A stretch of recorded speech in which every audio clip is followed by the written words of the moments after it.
कारखान्याचे चेअरमन झालेच पाहिजे, आमदार झालेच पाहिजे, पण मिळालंच पाहिजे.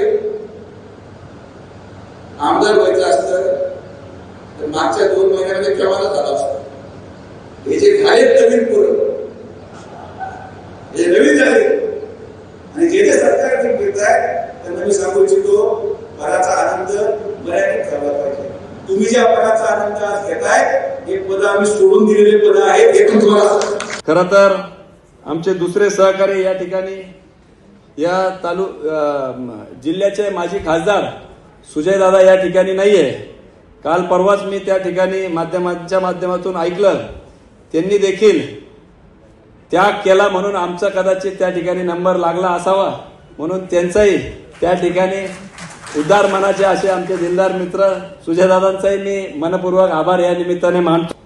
आणि खरं तर कुठलंही पद लोकशाहीमध्ये ग्रामपंचायत सदस्य असेल किंवा अगदी पंतप्रधान पर्यंत प्रत्येक पद हे महत्वाचं आहे. प्रत्येक पदाला एक वेगळं महत्व त्या ठिकाणी प्राप्त आहे आणि म्हणून प्रत्येक पदाचा सन्मान त्या ठिकाणी प्रत्येकानेच राखला पाहिजे, ठेवला गेला पाहिजे.